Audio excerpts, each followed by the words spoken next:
Hebreus capítulo 11, versículo 30, diz assim: Pela fé ruíram as muralhas de Jericó, depois de rodeadas por 7 dias. Pela fé Raabe, a meretriz, não foi destruída com os desobedientes, porque acolheu com paz aos espias.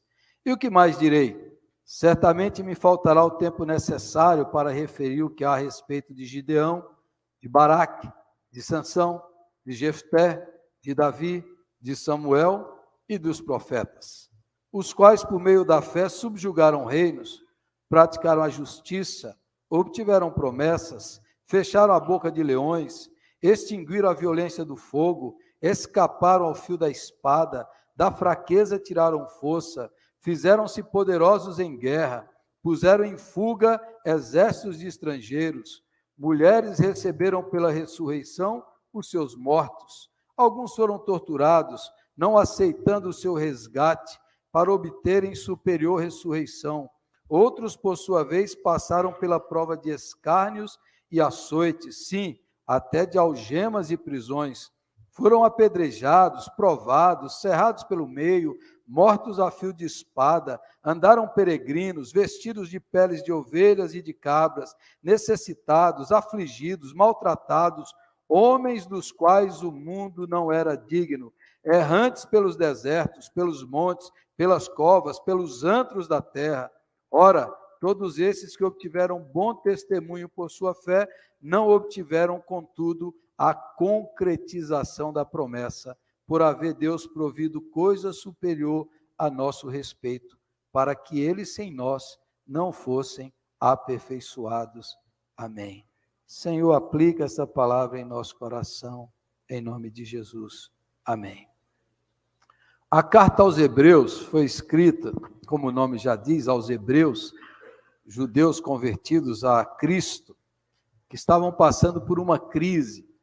Eles se entregaram a vida deles a Jesus e começaram a ser perseguidos, sofrerem afrontas dos parentes, dos amigos, dos vizinhos. Alguns começaram a perder os seus bens, serem confiscados, enfrentarem difamações, calúnias, e muitos deles estavam sendo tentados a retroceder, a desistir da fé em Cristo. E essa carta foi escrita para encorajá-los, para fortalecê-los, para animá-los a perseverarem na fé. Esse capítulo 11 é o capítulo da fé.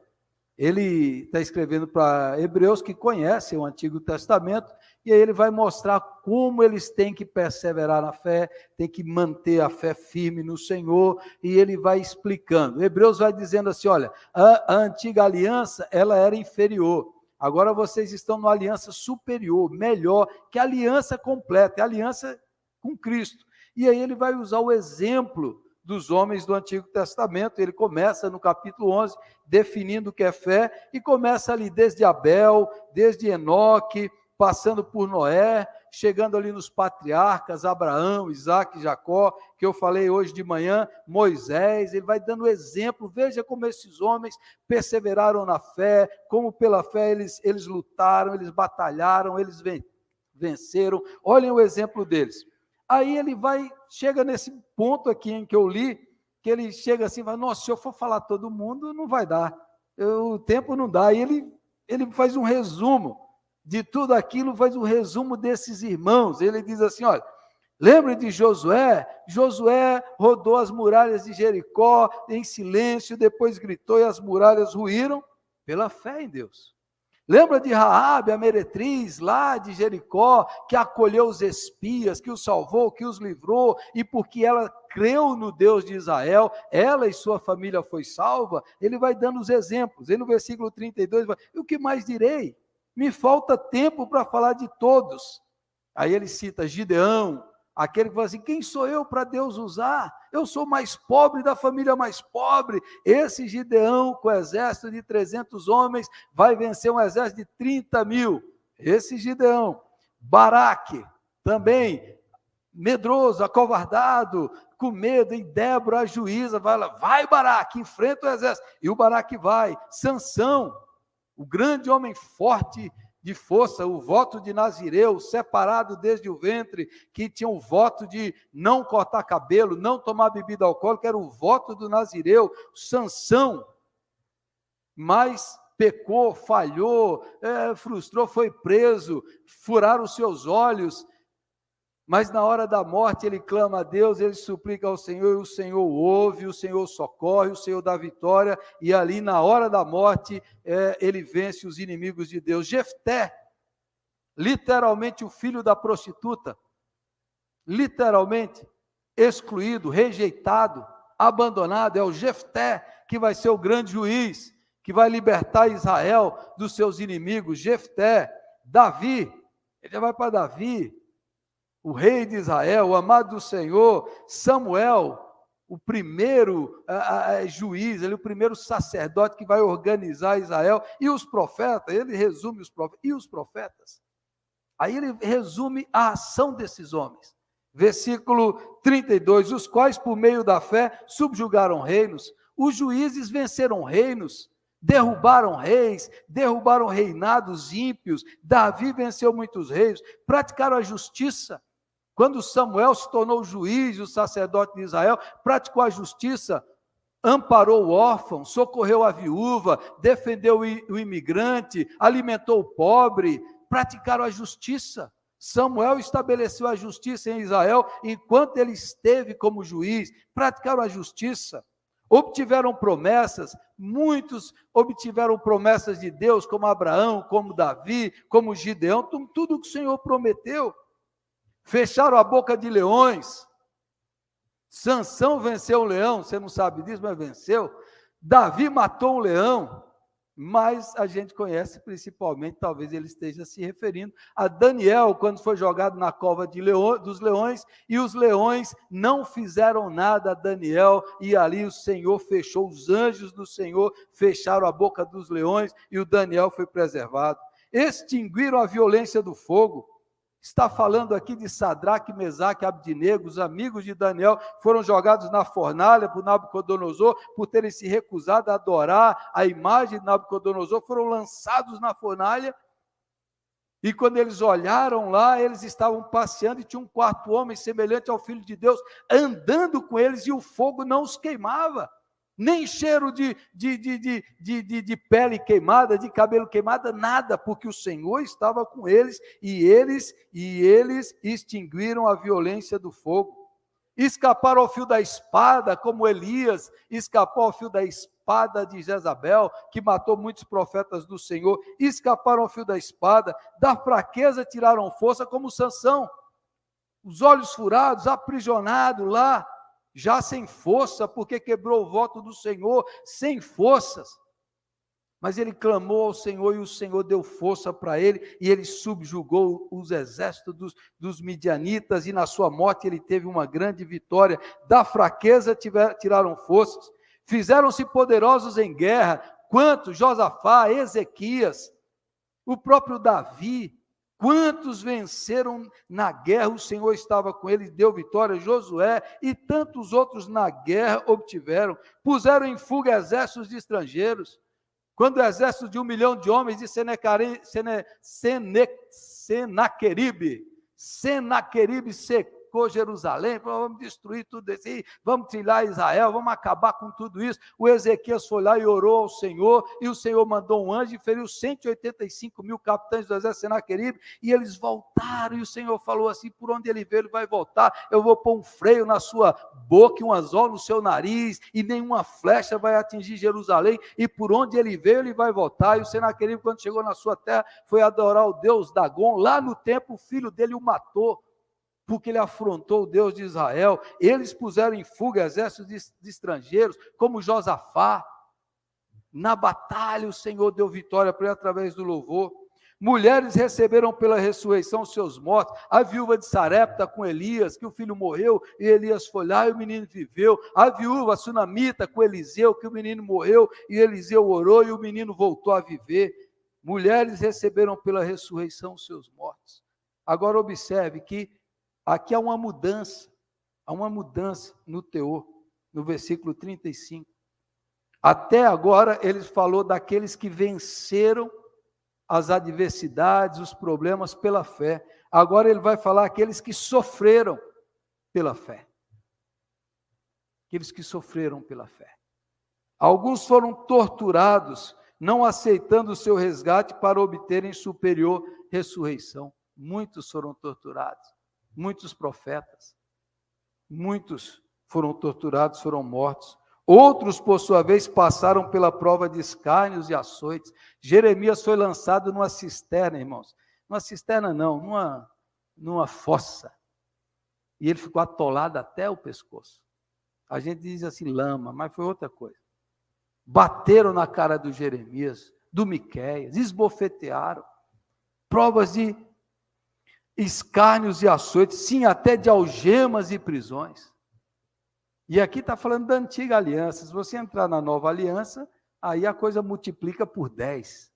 Na nova aliança, a coisa multiplica por 10. Na história da igreja, multiplica por 10.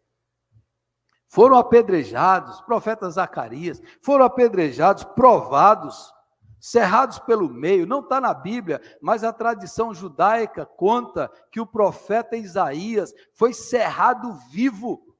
Um serrote cerrou o profeta Isaías, foi cerrado pelo meio, mortos a fio da espada, cortaram a cabeça a fio da espada, como o apóstolo Tiago, como o apóstolo Paulo, mortos a fio de espada, andaram peregrinos, os profetas quase todos, vestidos de peles de ovelhas e de cabras, necessitados, afligidos, maltratados, errantes pelos desertos, pelos montes, pelas covas, pelos antros da terra, homens dos quais o mundo não era digno. Amém? Aí ele diz assim, conclui, todos esses que obtiveram bom testemunho, não obtiveram, contudo, a concretização da promessa. Que promessa é essa? Do Messias, do Salvador, do reino messiânico de Jesus. Por haver Deus provido coisa superior a nosso respeito, para que ele, sem nós, não fosse aperfeiçoado. Você é muito mais privilegiado que Davi, que Abraão, que Moisés. Você e eu, nós somos muito mais privilegiados que todas essas pessoas. É o que o autor de Hebreus está dizendo. Por quê?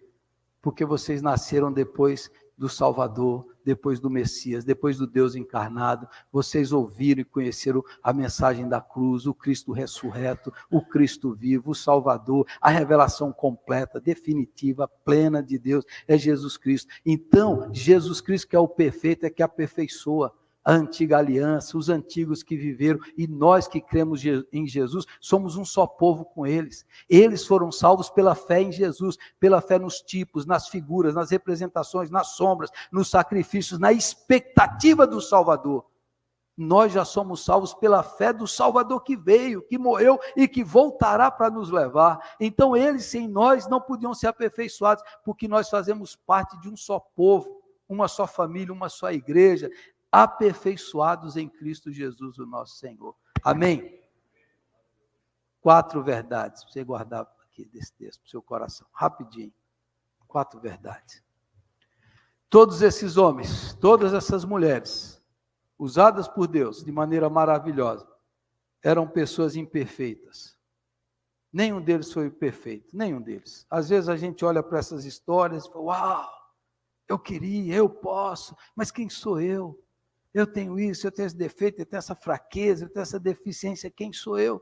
Todos esses homens aqui tiveram pecados, falhas, desde Abraão, desde Noé. Depois que chegou lá e plantou a vinha, embriagou, Abraão mentiu. Todos esses aqui, o Sansão era um mulherengo. Todos esses homens aqui tinham pecados. Davi, adúltero. Você vai ver, todos eles aqui eram falhos, eram imperfeitos. Porque todos esses heróis, o herói mesmo é Deus, é o Senhor. Você entendeu? O herói é Deus. Deus usa gente imperfeita, fraca, vasos de barro, gente que, mas quem sou eu? É gente assim. Não fica achando que, quando eu for perfeito, quando eu me livrar disso, aí Deus vai me usar. Não, Deus usa pessoas quebradas, fracas, pessoas com deficiências, pessoas com rachaduras, pessoas com problemas. São esses que Deus usa. Então saiba disso. Deus pode fazer grandes coisas através da sua vida. Deus pode manifestar grandes coisas, muitas maravilhas em você. Você não precisa ser perfeito, você só precisa crer. Pela fé, pela fé. Confiança em Deus, entrega no Senhor, é pela fé. Você não precisa ser perfeito. Segunda verdade desse texto aqui, todos esses homens e mulheres, a fé deles foi colocada em ação. Eles agiram, eles obedeceram, eles foram. Abraão saiu, Davi, eles encararam, eles exercitaram a fé. A fé deles não é uma fé teórica, não é aquilo que Tiago diz, uma fé morta, uma fé que não é exercitada, que não é praticada, uma fé que não tem obras é morta. A fé desses homens leva eles a agirem, a entregar, a obedecerem, a ir ao encontro, a enfrentar o desafio, a obedecer o que Deus está falando, por mais sem sentido que seja. Como é que as muralhas inexpugnáveis de Jericó, que ninguém nunca passou essas muralhas, o que a gente ficar dando volta vai significar? O que a gente gritar? Só obedece, Josué, só faz o que Deus está mandando. Gideão, Senhor, como é que a gente vai com 300 homens enfrentar esse exército? Eles são poderosos. Só obedece, Gideão, só obedece, coloca a tocha dentro do vaso, depois quebra o vaso e grita, e só obedece. Josafá, como é que a gente vai enfrentar esse exército que está vindo, os amalequitas? Senhor, Deus fala, vai lá, põe os cantores na frente, começa a cantar, começa a louvar, e deixa comigo. E o Senhor desbaratou os inimigos, entendeu? A fé precisa ser exercitada. Se você fala assim, eu tenho fé, mas você não faz nada, sua fé é morta. Eu tenho fé, mas você não obedece, você não põe em prática, você não exercita. Deus é o Deus da provisão, Deus é o Deus da fidelidade. Exercita a sua fé, prova o Senhor, coloca, vai lá, obedece o que Deus está mandando. Mas como é que eu sei que é verdade? Você só vai saber se você for. Você vai saber se você for. Você tem que ir. Você tem que ir. Até o filme do Indiana Jones, o antigo, ensina isso. Quando ele está lá, indo lá atrás do Santo Graal, ele chega assim, e ele para, e acabou a ponte, acabou tudo, ele está indo assim, e lá ele sabe que está indo buscar, no filme lá, o objeto mais sagrado. Ele seja um homem, precisa de fé.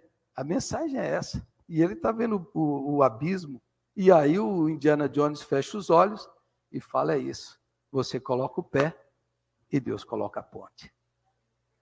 E ele dá o passo dele, olha, Indiana Jones ensinando fé para nós, hein? Isso é a fé. Você ficar esperando, não, Deus pode, mas você nunca pôs o pé para fora.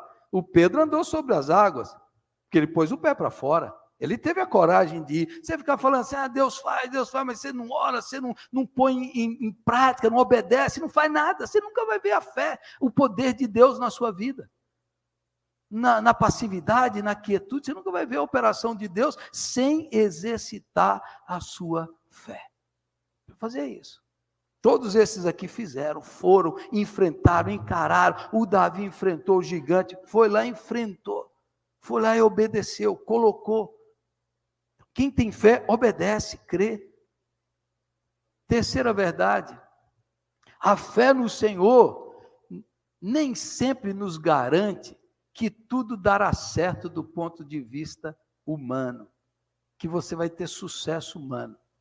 Mas a fé verdadeira garante que o Senhor vai estar com você em todos os momentos.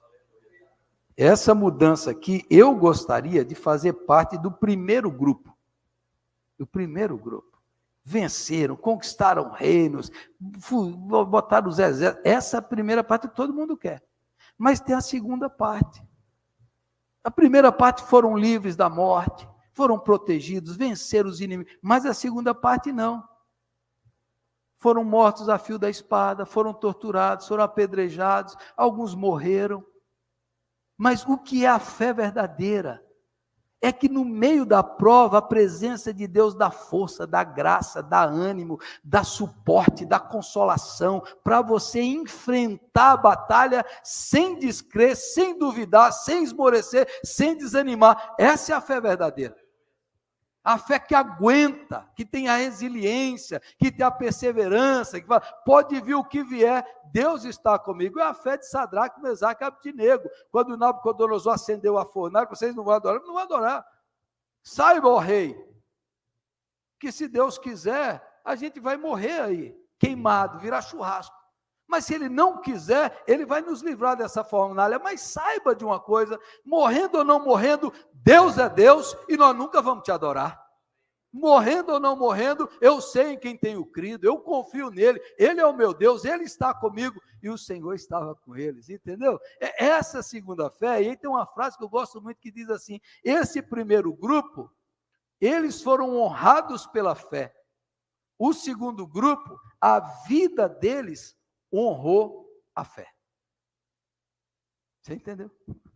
Tem gente que é honrada pela fé, tem outros que é desprezado, que sofre, mas a vida deles, a maneira como eles lidam, honram a fé. Fala assim: o meu Deus é digno do meu sofrimento, eu amo, eu creio, eu espero nele, eu confio nele, e nada, ainda que ele me mate, diz Jó, eu me agarrarei a ele, porque eu sei que o meu Redentor vive. Essa é a fé verdadeira, para o que der e vier, seja o que for. Então a fé não é garantia. Às vezes Deus cura, às vezes Deus faz milagre, às vezes Deus livra, às vezes Deus providencia, às vezes Deus prospera financeiramente, às vezes Deus faz, mas às vezes não. Às vezes tem que aguentar. O nosso irmão que a gente ora, que não tem frequentado, às vezes a esposa dele veio, o doutor Newton, há 10 anos ele está sofrendo com câncer. 10 anos ele está à beira da morte, os médicos já desenganaram várias vezes. A última vez que eu estive lá, ele falou: eu passei uma noite que nem a morfina tira mais a dor que eu sinto. Mas pastor, quanto mais dor eu sinto, mais eu canto louvores e mais eu sinto a presença de Jesus comigo. Essa é a fé. Ele fala assim: eu não vou aguentar. Vai, porque Deus é com você. Eu não vou suportar. O Senhor, a graça de Deus é suficiente para você. Ele não vai te dar uma prova maior do que aquilo que você pode suportar, diz a palavra de Deus. Essa é a fé. Esses homens passaram por isso. Um dia, 2 cristãos presos na antiga Inglaterra, que iam ser queimados no outro dia, por causa da sua fé. Iam ser queimados, um ia primeiro, o outro ia depois. E aí um falou, os outros que morreram, os outros que, o pessoal sempre conta que na hora da morte, eles experimentam a presença de Deus, que dá força, dá graça, para eles não negarem a fé. E aí um falou para o outro: se você for primeiro, e se você realmente, na hora que o fogo começar a queimar você sentir essa presença, levante suas mãos para o céu, para que eu possa me encorajar aqui. E aí o cara foi lá lançado no fogo, foi queimado vivo. E no meio, quando ele começou, ele levantou as mãos para o céu, para sinalizar para o seu companheiro, que ali Deus está com você, Deus está te dando força, Deus não desampara você em momento nenhum, e quanto maior a prova, maior é a presença de Deus na nossa vida. Quanto maior a dificuldade, maior e suficiente é a graça de Deus na nossa vida. Essa é a fé. Esses 2 grupos aqui, a gente não entende por quê, isso é um mistério da graça. Porque alguns, a vida é tão fácil e outros tão difícil. É um mistério da graça. Só sei que seja o que for, a gente vive ou morre para o Senhor e para a glória do Senhor. E a última verdade aqui, irmãos, é que a fé, essa fé verdadeira aqui, ela não cresce focada em si mesmo. Você não tem que crer na fé. Você não tem que ficar observando a sua fé, se eu tenho fé, se eu não tenho fé. A fé, o centro da fé, a essência da fé, é o Senhor Jesus Cristo. Depois em Hebreus 12, na sequência, ele vai dizer assim: olhando firmemente para o autor e consumador da fé, que é Jesus, que nos aperfeiçoa. Jesus Cristo. A essência da fé não é você ficar olhando, eu sou fraco, eu sou muito emocional, um dia eu estou com fé, um dia eu estou sem fé, um dia eu creio, um dia eu não creio. Não é nada, a fé não é para você ficar observando seus sentimentos, você ficar observando, não, a fé é você olhar para Jesus. A fé é você olhar para Jesus e dizer: Ele pode, Ele é capaz, Ele é suficiente, Ele é o meu Deus. A minha fé é pequena e fraca, mas o meu Deus é forte e poderoso. Ele está comigo, é nele que eu creio, ele é perfeito, Ele é completo, tudo que Ele faz é perfeito, Ele não me deixa, Ele não me desampara, quer eu morra, quer eu viva, eu estou com Cristo, Cristo é a minha força. Então a fé é uma questão de olhar para Jesus, de meditar nele, de falar com Ele, de ler a sua palavra, de agarrar nas suas promessas, de cantar louvores, de viver na presença de Jesus. A fé vem do conhecimento relacional que você tem com Jesus. Quanto mais você o conhece, mais você o ama, mais você confia, mais você é fortalecido, porque é o Senhor. Não é a fé que é poderosa, é o nosso Deus que é poderoso. Não é a fé que faz milagres, é o Deus em quem nós cremos que faz milagres. É esse Deus que opera maravilhas, e é nele que você tem que olhar. Então não importa, você, eu não sei se eu tenho fé. Olhe para Jesus, olhe para as suas promessas, alimente seu coração nas suas palavras, medite naquilo que Ele diz, entre nas Escrituras, entre nos Evangelhos, deixe Jesus falar ao seu coração, e aí a sua fé vai crescer, vai fortalecer nele, em Jesus Cristo, seja atraído por Ele.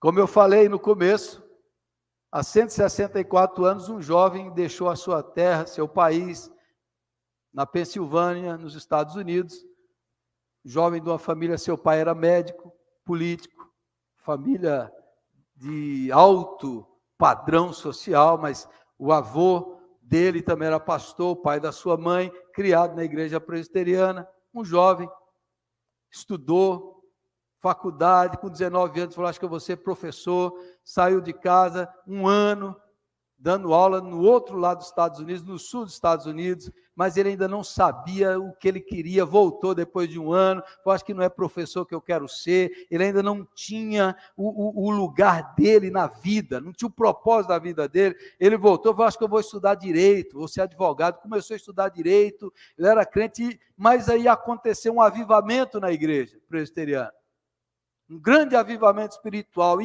e alcançou, ele já era crente, mas ele foi alcançado por aquele avivamento, pela presença de Deus. E o Simon ali, ele falou, Deus está me chamando para ser pastor. E ele foi para o seminário de Princeton. No primeiro semestre, ele ouviu um sermão, professor, um teólogo muito conhecido, Charles Hodge, pregou sobre o dever de levar o evangelho para as nações, que ainda não tinham o evangelho. E no primeiro semestre, Deus tocou no coração dele uma frase, ele tinha um diário que ele escrevia, e ele falou assim, se todos querem ficar, será que não é o meu dever ir? Todos querem ficar por aqui, mas será que não é o meu dever? E a partir dali ele começou a orar, primeiramente ele pensou em ir para a Bolívia, e a gente não sabe por que, mistério divino, ele veio para o Brasil, Escreveu para sua mãe, mulher crente, piedosa, mãe, estou querendo ser em 1859. As viagens de navio levavam meses, não tinha telefone, não tinha internet, não tinha nada. O Brasil estava no meio da pandemia da febre amarela. Lá nos Estados Unidos, frio, Rio de Janeiro, calor, sem rede de esgoto. Todos os estrangeiros que vinham no Brasil naquela época falavam, o que você lembra do Brasil? Fedor e calor. Era o que os caras falavam nessa época. Tudo a céu aberto, tudo, e o Simon escreveu para sua mãe, estou querendo, Deus está me chamando para ser missionário, e a mãe dele falou, meu filho, é muito difícil a gente se separar das pessoas que a gente ama, mas quando eu penso nas almas imortais, daquele povo que não conhece o Evangelho de Jesus Cristo, eu me encorajo, eu me alegro, eu fico orgulhoso. Vá, meu filho, vá com as minhas lágrimas, e com as minhas orações.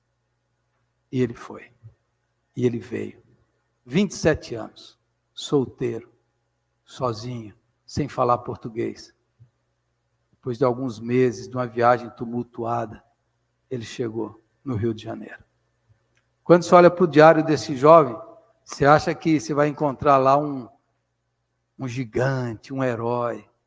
Você vai ver o Simon falando muitas vezes, eu não tenho capacidade, eu não sou tão santo quanto eu gostaria, tem tantas falhas na minha vida. Você vai ver ele abrindo o coração. Abrindo o coração, o homem fala assim, quem sou eu? Eu sou frio, eu preciso de Deus, eu preciso. Você vai ver aquele homem derramando o coração diante de Deus, ele Veio para o Brasil em obediência.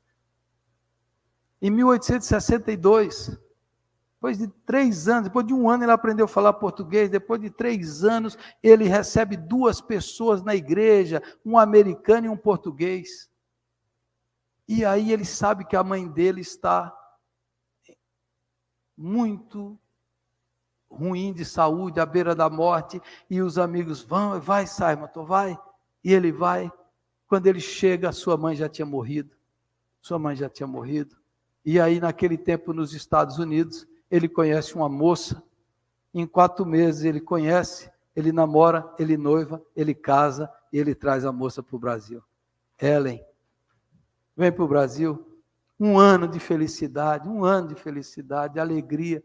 A moça fica grávida, depois de 1 ano e pouco de casamento, nasce a filhinha deles, a Ellen, também nome da mãe. 9 dias depois, complicações do parto, a sua mulher morre, sua amada Ellen morre. Ele fica viúvo, com a filhinha pequena, aqui nesse país. Graças a Deus, mercê de Deus, a sua irmã já tinha casado com o missionário Blackford, Alexander Blackford, que veio para São Paulo, e aí a sua irmã vai ajudá-lo a criar a sua filha. Ele fica aqui.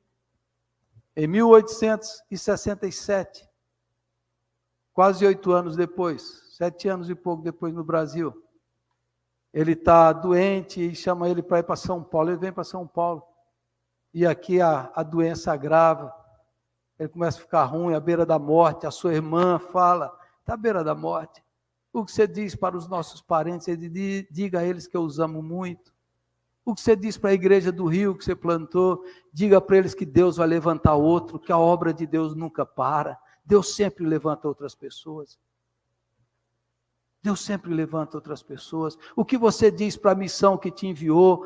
Perseverem, continuem. Pouco tempo antes de morrer, ele estabeleceu um plano de 5 pontos para evangelizar o Brasil. E ali naquela hora a irmã dele fala, e agora, Simon? Ele diz, agora fique sossegada do seu coração, porque a melhor coisa é a gente nos entregar aos braços eternos do Pai. 1 mês antes de fazer 35 anos, em 9 de dezembro de 1867, esse jovem morre. Mas ele plantou aqui uma igreja, ele plantou o primeiro jornal evangélico da América Latina, a imprensa evangélica. Ele plantou um seminário teológico. Ele ordenou o primeiro pastor brasileiro, José Manuel da Conceição, que era um padre, o padre protestante, que se converteu. Ele plantou. Ele plantou aqui nesse país o primeiro presbitério. E hoje, 164 anos, você está aqui numa igreja presbiteriana, porque um jovem deixou o conforto da sua casa e creu e confiou e deu a sua vida. Hoje ele está enterrado ali, na Rua da Consolação, no cemitério da Consolação. Você vai lá, tem o túmulo do Simon. Do lado tem a esposa, tem a irmã, tá todos lá, enterrados aqui no Brasil. O país que eles amaram, porque aqui eles deram a vida, porque eles confiaram em Deus, em Jesus Cristo, e fizeram tudo isso pela fé no Senhor. Nessa noite, eu pergunto para você, você tem confiado em Jesus? Você tem dado passos de fé? Você tem deixado o comodismo? Você tem obedecido ao Senhor? Você tem aguentado pela fé? Você tem parado de reclamar, de murmurar, de descrer, de esmorecer? Eu confio em Deus. Homem perdeu a mulher, nunca reclamou. Esses homens aqui enfrentaram tudo isso, mas no meio da prova eles glorificaram o nome de Jesus. E pela fé eles venceram e obtiveram um bom testemunho. Louvado seja o nome do Senhor. Essa fé, essa é a vitória que vence o mundo, a nossa fé. A confiança em Jesus inabalável, a essência de que quem tem Cristo não morre, já passou da morte para a vida. É imatável, é invencível, é indestrutível quem tem fé. Eu convido você a exercitar sua fé no Senhor. Vamos ficar em pé? Vamos orar? Feche os seus olhos.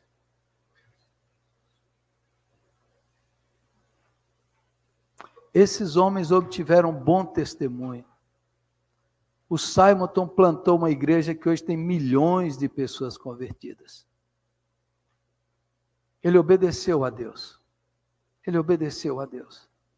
Ele deu a sua vida e hoje eu, você, milhões de pessoas foram abençoadas por um homem que teve fé, que ousou crer em Deus, que largou o seu comodismo, que obedeceu, que deu um passo de fé,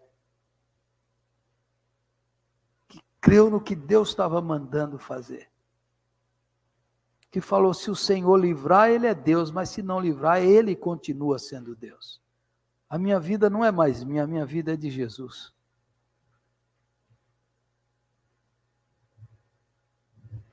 Feche os seus olhos e ore ao Senhor. Fala, Senhor, me ajude a crer, me ajude a confiar. Senhor, eles obtiveram um bom testemunho pela sua fé, pela sua fé. Os meus filhos, você que é pai, o maior legado que você pode deixar para o seu filho é: o meu pai foi um homem de fé.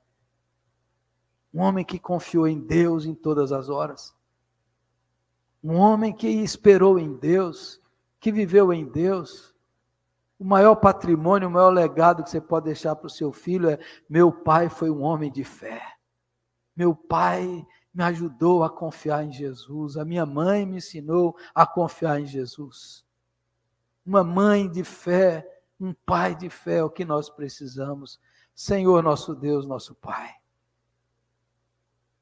Ajuda-nos a confiar, a obedecer, a crer.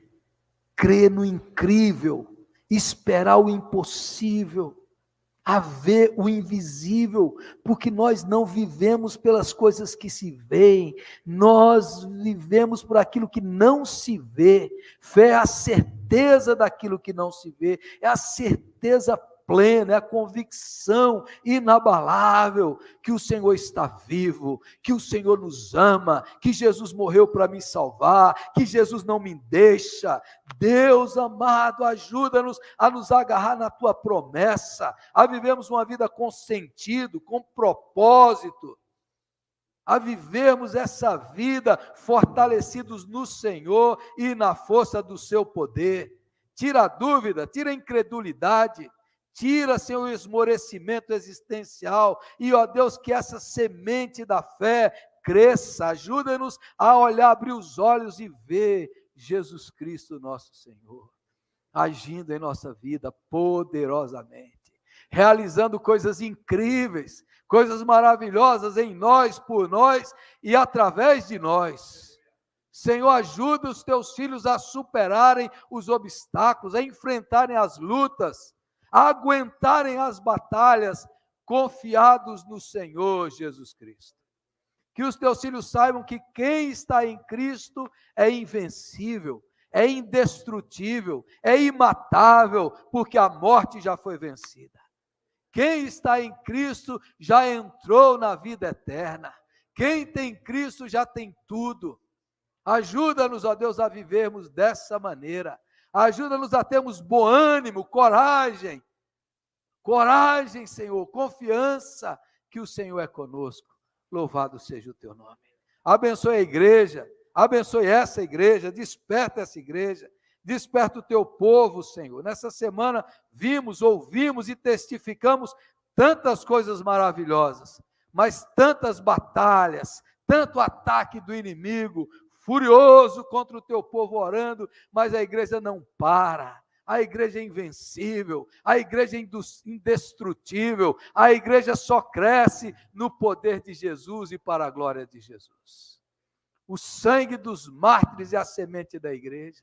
Louvado seja o teu nome, Senhor. Sustenta o teu povo, anima, fortalece, levanta a cabeça, restaura o brilho dos olhos, abre os olhos espirituais para que vejam as realidades espirituais. Em nome de Jesus, nós oramos e cremos e confiamos. Amém, Senhor. Amém, amém.